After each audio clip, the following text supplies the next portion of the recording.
Hello everybody and welcome back to another video of Ants in Nature. The series where I just kind of talk about some ants and their biology, alongside some pretty awesome photos and videos of them in the wild. Today's species or genus is Lasius, specifically Lasius. Lasius don't exactly seem like the coolest Lasius and are oftentimes just completely overlooked by the general ant-keeping community. Mainly because people really don't want to get past their genetic stage or within the first or second years of them, which is understandable because they're really boring during those times. However, in the wild, these ants are insanely cool. I really enjoy seeing them out in the wild, especially when they're doing their trailing and all that stuff, which I sadly was not able to record. I'm kind of on a time constraint on making these videos because I have a trip to go to on the weekend and I won't be able to record or edit anything from them. Of course, Lasius are extremely common, like there's hundreds of species easily of just Lasius, so I'm just going to focus on a few. So we're going to focus on Lasius neoniger.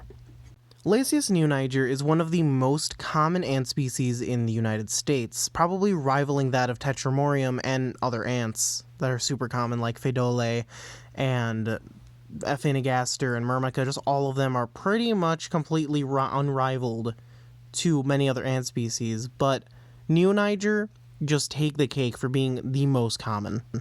These ants are also known as Labor Day ants because they oftentimes have their flights during, well, Labor Day. Their colonies easily get at least 50,000 workers and they dig deep, like pretty deep, like I'd say at least 5 to 6 feet underground, if not more, and their nests are pretty dang wide, often having many different nest entrances and hills all around an area. They also absolutely love to tend aphids, whether that be underground or above ground. You will definitely be seeing them outside just tending to aphids all around the place. Most people never see these ants going out and foraging, or at least a lot of people around here don't, because the runs around me are in fact nocturnal. So it's only really at night when you see their huge foraging trails. And when I say trails, I mean trails. Those trails can go on for a very long time, just going every which direction to food sources or just going out to go on foraging parties.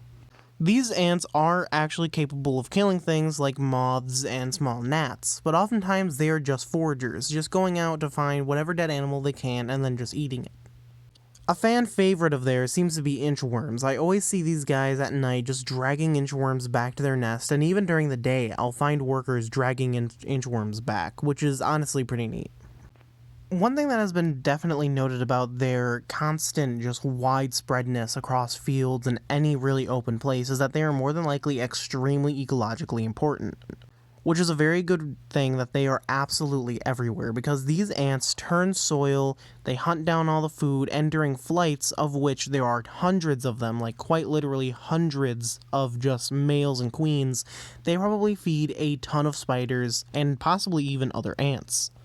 I mean, just look at this flight. Just look at all of the thousands of males that I managed to capture just from one tiny insignificant flight. No queens even flew, it was just males. It's pretty insane to me that an ant so small, so tiny, and almost seems insignificant causes so much good for a field. It's just insane. Many people around me actually try to get rid of them, like they actively try to kill them, when I don't think they really exactly realize what type of damage they are doing to their environment when they do this. And I mean, that can be said with really any type of poisoning of the land, whether it be just general, just herbicides, fungicides, any type of side. It's just not a good idea. As far as flights go, I am very positive that these ants let go millions upon millions of alates in every year just within my area. It is so astronomically large of flights that I honestly have no idea how they are able to produce that many queens. I know that Lasius niger over in the European area have even larger flights, but still, it's just amazing to see.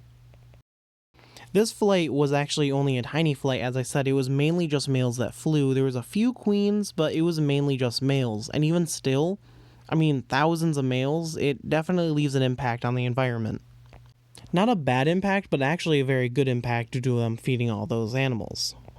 These queens are so numerous whenever they fly that you could probably go out without even trying and catch like over 50 queens.